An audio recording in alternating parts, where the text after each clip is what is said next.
simula ngayon, lahat ng utos ko dito sa bahay na to, susundin mo. Ayos ah. Mukhang nagpapalakas ka kay Papa. Wow, masipag ka pala. O kung masipag ka, mamaya, pagplansya mo ako ng mga damit ko ah. Ako dyan, no? Uy, Set ka to ng rides. Medyo matagal-tagal na rin tayo hindi nakapag-rides, ah. oo nga. Di ba nang huling rides pa natin sa Batangas pa? Matagal na yun, no? Kaya nga, boy. Namiss ko rin mag-rides, ah. Tamang-tama. Bagong gawa yung motor ko. Masubukan. Mga kuya, pwede po magtanong, saan po dito bahay ni Kasolid? Galing po kasi ako probinsya eh. Babakasali po, baka alam nyo. Kasi kasolid po ba? Diretsuhin nyo lang po itong daan na to. Na makikita ka pong unang tindahan doon. Tapos sa may tapat po nun, may kulay pulang gate. Yun na po yung bahay nila. Ganun po ba? Maraming salamat po. Ay kuya, wait lang po. Dexter, tari ka. Mga kuya, bakit po? Dexter, sama mo lang si kuya kay Solid. Baka si maligaw pa eh. Okay mga kuya, maraming salamat po. Ingat po.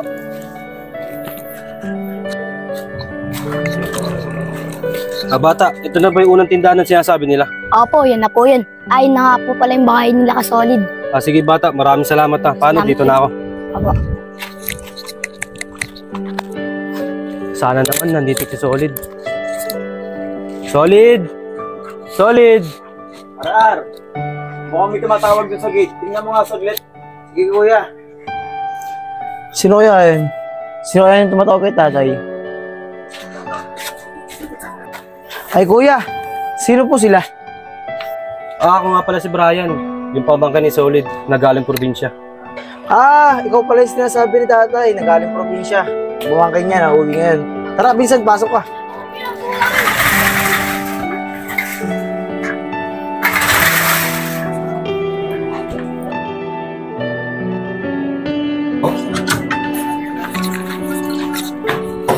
Oh, Brian, andiyan ka na pala. At saka, bakit ikaw naghuhugas ng plato? Inasikaso ko ba ng mga anak ko? Oo po tito, inaasikaso naman po ng mga anak nyo. Pati ako na rin po naghugas sa mga plato kasi marami-rami na rin po. Nakakaya naman po kasi tito pagka kayo pa po naghugas. Di ba galing pa po kayong trabaho? Malamang po tito pagod kayo. Ganun ba, pamangkin? O sige, buti nandito ka at ikaw na naghuhugas niyan. Kasi yung mga pinsan mo, sobrang babatugan. Ni paghuhugas man lang ng plato, inaasa pa sa akin. O sige, diyan ka na. Papahinga na ako. Sige po tito.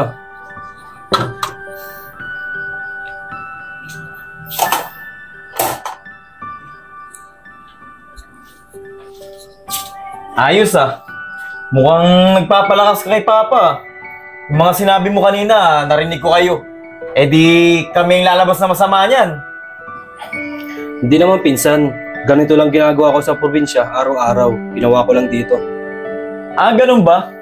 Wow, masipag ka pala. O kung masipag ka, mamaya, pagplansya mo ako ng mga damit ko kasi gagamitin ko yung bukas pagpasok ko. Oy kuya, mukhang pinagdidiripan mo naman si Brian Kabago-bago lang yan dito eh. Pinsan natin yan, di katulong. Okay lang yan. Total, mukhang nagpapalakas kay tatay ang sampid na yan. Di gawin na niya yung mga gawaing bahay. Oy, yung sinabi ko sa'yo kanina, gawin mo, gagamitin ko yung bukas. Brian, pasensya ka na kay kuya. Ganyan talaga yun. Ano ka ba? Okay lang yun. Ar, diyan ka muna sa top ha. Ako nang bahala dito sa farm. Kuya. Wala. Hindi na ako dito sa katapat. Sino bang gumamit ng CR? Hindi man lang binuhusan. At saka napakalibag. Atay, si Brian ang unang gumamit dyan eh. Malamang, mabaho yan.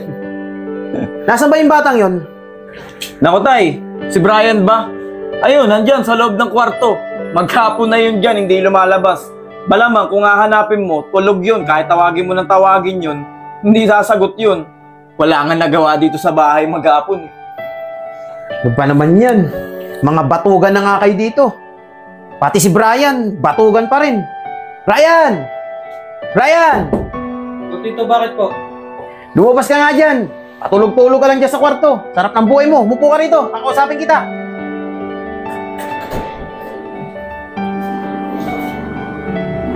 Tito, may problema po ba? May nagawa po ba ako mali? Brian, yung CR, ang libag, hindi mo binuhusan. At saka ano yung sinasabi ni Jex? Tutulog-tulog ka lang doon sa kwarto maghapon. Tito, kaya di po ako lumalabas.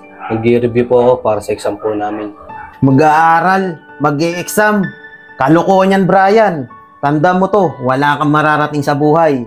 At saka simula ngayon, sinasabi ko sa'yo ha, lahat ng utos ko dito sa bahay na to, susundin mo. Grabe naman po kayo, Tito. Gusto ko lang naman po ba rin yung pangarap sa ni nanay tatay na makapagtapos po ng pag-aaral para naman po makaon kami sa hirap. Alam niyo naman po, Tito, ang buhay namin sa probinsya.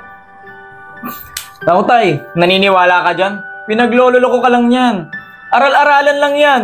Palusot lang yan para hindi siya makagawa dito sa bahay. Uy, Kuya Jex, manahimik ka nga dyan. Gumagatong ka pa dito, pinapagalitan na nga si Brian. O Jex, manahimik ka nga. Baka madami ka pa sa galit ko ha. Tsaka ikaw Brian, kala mo nakakalimutan ko. Hindi ko kasalanan na mag-asawa nanay mo ng mahirap. At saka hanggat nandito ka sa pamamahay ko, lahat ng gusto ko susundin mo. Opo, Tito. Pasensya na po. Mabwisit, dyan na nga kayo. Sisira niyo araw ko.